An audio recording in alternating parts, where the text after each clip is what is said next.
নেপালের পরিস্থিতি বেশ জটিল মনে হচ্ছে। এখানে যে একটা মাদ্রাসা মসজিদের মধ্যে মনে হয় যে আগুন জ্বালিয়েছে, ভাঙচুর হয়েছে, যে জানলা টান্না দেখা যাচ্ছে। তো ওখানে যতই কারফিউ জারি করুক আর 144 ধারা জারি টারি করুক, কোনোটাতে কোনো কিছু হচ্ছে না। ওখানকার হিন্দুরা মোটামুটি বেশ উন্মাদের টাইপ, মানে উন্মাদ টাইপ হয়ে গেছে বলে মনে হচ্ছে। এবং সেরকমই এখানে একটা এই যে খবর, মানে একজন ব্যক্তি দেখলাম যে এই ভিডিওটা এখানে ওই ফেসবুকে আপলোড দিয়ে একটা শিরোনাম দিয়েছে। সেটা কি? সেটা হলো যে নেপালের উগ্রবাদী সনাতনী হিন্দু হ্যাঁ, সম্প্রদায় মুসলমানদের মসজিদে আগুন ভাঙচুর। অর্থাৎ নেপালে যারা নাকি এই কাজ করছে তাদেরকে উগ্রবাদী সনাতনী হিন্দু হিসাবে, সম্প্রদায় হিসাবে আখ্যায়িত করলো। এবং বললো যে মুসলমানদের মসজিদে আগুন এবং ভাঙচুর করছে। অর্থাৎ নেপালে এখন যারা করছে ভাঙচুর, আগুন জ্বালাও, তারা হলো উগ্রবাদী সনাতনী হিন্দু। এটাই এই ব্যক্তির দাবি, মানে যে আর কি স্টেটাস দিয়েছে বা এই ভিডিও আপলোড করছে। আর মুসলমানরা হলো একেবারে শান্তির পতাকাধারী, শান্তির দূত। যে কারণে মুসলমানদের আগে কিন্তু কোনো অ্যাডজেক্টিভ মানে বিশেষণ আমরা দেখতে পাচ্ছি না। এবং এই বিষয়টাই বস্তুত আমার দৃষ্টি আকর্ষণ করলো, এবং সেই হেতু একটা ভিডিওর অবতারণা না করে কিন্তু আমি থাকতে পারলাম না। তো যাই হোক, যে কোনো ভাবেই হোক, যে কোনো কিছুই হোক, নেপালের পরিস্থিতি যে বেশ খারাপ, এবং সেখানের হিন্দুরা বেশ জাগ্রত হয়ে, যেটা নাকি অতীতে কখনো দেখা যেত না, হিন্দুরা তাদের ধর্মীয় চেতনা উজ্জীবিত হয়ে তাদের অস্তিত্ব সংকট থেকে নিজেদেরকে রক্ষা করার জন্যে এইভাবে তারা পাল্টা প্রতিক্রিয়া দেখাবে। আমার ধারণা ওই জায়গার মুসলমানরাও সম্ভবত এটা আশা করে নেয়, স্বপ্নও দেখে নেয়।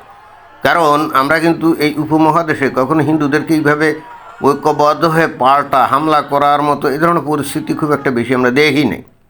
অন্তত এই ধর্মীয় বিষয়াশয় নিয়ে অলওয়েজ আমরা দেখছি যে মুসলমানরাই বস্তুত তারা খুব ব্যাপকভাবে ইউনাইটেড হয়ে তারা একেবারে জিহাদি জঙ্গি বেশে জীবনের পরোয়া না করে, জীবনের ঝুঁকি নিয়ে, এবং এমনকি জীবনকে উৎসর্গ করে হলেও তারা এই ধরনের কর্মকাণ্ড করে। সেটাই আমরা অলওয়েজ আমরা দেখে আসছি, এবং সেটা দেখতেই আমরা অভ্যস্ত। যে কারণে আমরা দেখি যে এই শুধুমাত্র উপমহাদেশ না, সারা পৃথিবীতে বিভিন্ন জায়গায় এই মুসলমানরা দেখবেন যে তারা আত্মঘাতী হামলা চালায়। তারপরে ওই যে হাতে কুড়াল নিয়ে অথবা গাড়িতে করে কি করে তারা ওই যে জনতার মধ্যে গাড়ি চালিয়ে দেয়, এবং ও জানে যে এরপরেও ধরা পড়বে অথবা গুলি খেয়ে মারা যাবে। ও যে না জেনে এটা করে তা না।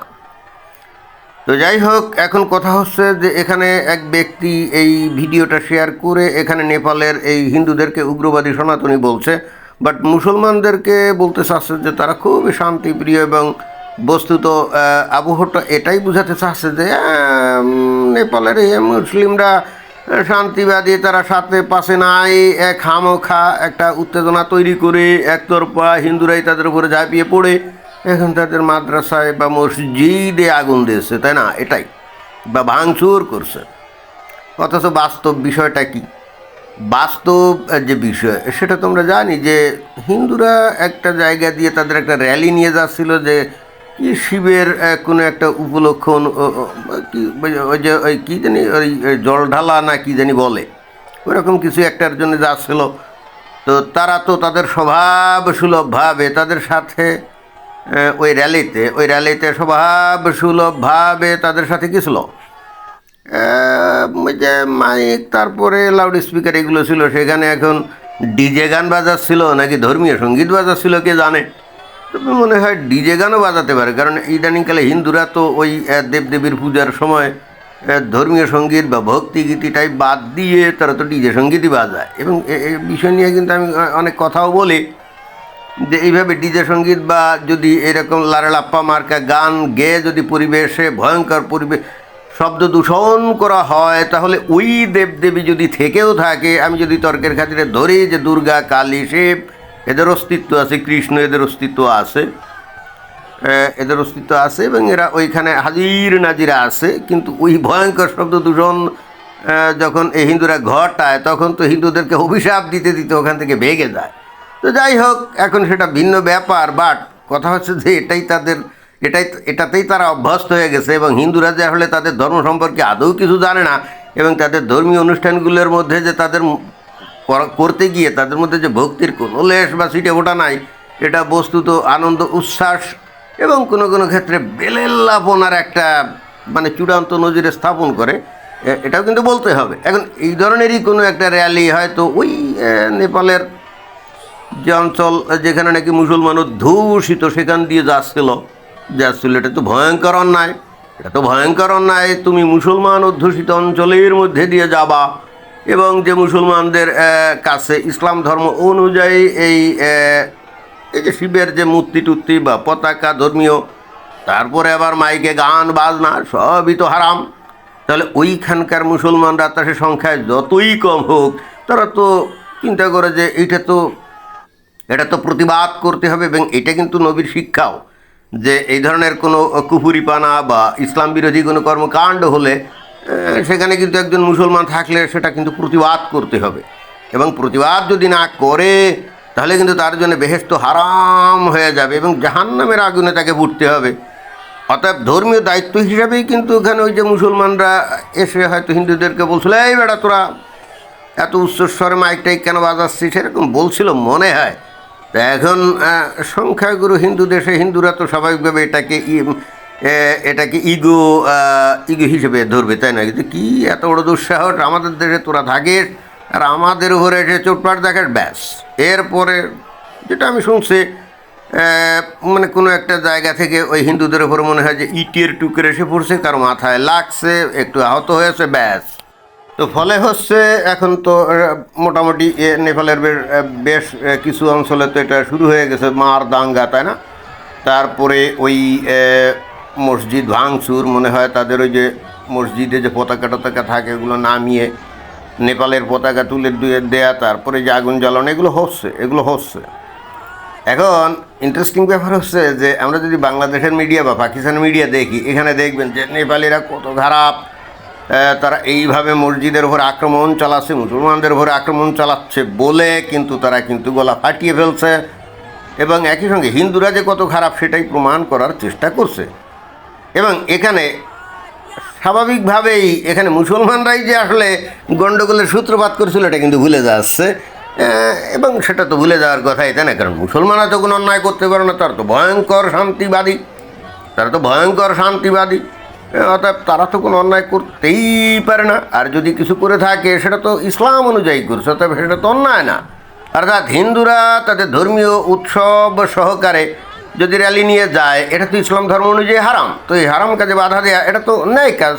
অর্থাৎ মুসলমানরা তো কোনো অন্যায় করে নেই, আর যেখানে মুসলমানরা অন্যায় করে নেই তারপরে মুসলমানদের ওপরে হিন্দুরা এরকম ঝাঁপিয়ে পড়লো, এটা তো ভয়ঙ্কর অন্যায়, অসভ্যতা, বর্বরতা। বুঝতে হবে। ওই 7 অক্টোবর, বারবার আমি রেফারেন্সটা দেই, 7 অক্টোবর 2023 সালে যেমন গাজার হামাস এরকম ঝাঁপিয়ে পড়ছিল কোথায়, ইসরায়েলে। এইটা কোনো অন্যায় না, 12-13 ইসরায়েলিকে হত্যা করে ফেললো, এইটা কিন্তু মুসলমানদের কাছে কোনোই অন্যায় না। কারণ ইহুদিদেরকে হত্যা করে এটা তো according to Islam is quite halal, that means legal. এটা নিয়ে তো কোনো তাদেরকে দোষারোপ করা যাবে না। কিন্তু এত বড় উদ্ধত্ত সাহস যে ইসরায়েলেরা পাল্টা আত্মরক্ষার জন্য পাল্টা হামলা চালায় এবং তারপরে কি ফিলিস্তিনিদেরকে মারে, না না না না না না, এইটা তো হতেই পারে। এবং এইটা করার কারণে তারা হয়ে গেছে এখন গণহত্যাকারী, তাই না? গণহত্যাকারী। এখন দেখবেন যে 2 দিন পরে 2 দিন পরে অলরেডি তো বলা শুরু হয়ে গেছে যে এই যে নেপালের হিন্দুরা কি ভয়ঙ্কর উগ্র, তাই না? আর মুসলমানরা হলো ভয়ঙ্কর শান্তিপ্রিয়। অথচ ইট পাটকেল মেরে তারাই ঘটনার সূত্রপাত ঘটানোর পরেও কিন্তু তারা ভয়ঙ্কর শান্তিবাদী, এতে কিন্তু কোনো সন্দেহ নাই। এবং মুসলমানরা ইট পাটকেল মেরে এই দাঙ্গার সূচনা করেছে, এটাও কিন্তু অন্যায় না। যদি কেউ মনে করে যে এটা অন্যায়, তাহলে তারাই অন্যায় কাজ করছে। অর্থাৎ মুসলমানরা যা করবে it's quite legal and fine, এবং এটা নিয়ে কোনো কিছু বলা যাবে না, কোনো সমালোচনা করা যাবে না। ওই জায়গায় যারা র্যালি করে যাচ্ছিল তারা যাবে কেন? মুসলমানদের মধ্য দিয়ে কেন যাবে? সো হোয়াট যে তারা সংখ্যা গরিষ্ঠ অর্থাৎ হিন্দুরা, তারপরেও তো মুসলমানদের মধ্যে তারা র্যালি নিয়ে যাবে, তাদের ধর্মীয় এত বড় দুঃসাহস হয় কী করে? আর সেখানে মুসলমানরা এসে তো বাধা দিবে, তাদেরকে পিটাবে, এটাই, এবং এটা মেনে নিতে হবে। এবং এরপর ওই নেপালের হিন্দুদের বলতে হবে যে আরে ভাই অন্যায় করে ফেলছে আর করবো না, হ্যাঁ এটাই। এবং মুসলমানরা কিন্তু এটাই কামনা করে, সারা দুনিয়ার মুসলমানরা কিন্তু এটাই কামনা করে। এবং যে কারণে বস্তুত এখানে এই যে স্টেট আছে, মুসলমানদের আগে কিন্তু কোনো বিশেষণ অ্যাপ্লাই করে নাই, বাট নেপালের হিন্দুদের আগে কিন্তু এই যে উগ্রবাদী লিখছে। এবং এটা যে ওই যে আমি বললাম যে মুসলমানরা এরকম আক্রমণ করবে, মাছ দিবে অথবা হয়তো পিটানি দিয়ে মেরেও ফেলবে, এটা কোনো অন্যায় না। এবং তারপরেও তারা কিন্তু উগ্রবাদী না, তারা ভয়ঙ্কর শান্তিবাদী, ভয়ঙ্কর শান্তিবাদী। যদি এটার কেউ অন্য কিছু ব্যাখ্যা দেয় তাহলে কিন্তু সে ভয়ঙ্কর অন্যায় কাজ করে ফেলবে, বোঝা গেছে? এবং সে হয়ে যাবে ভয়ঙ্কর ইসলাম বিদ্বেষী, মুসলিম বিদ্বেষী। আশা করি বুঝছেন। ধন্যবাদ।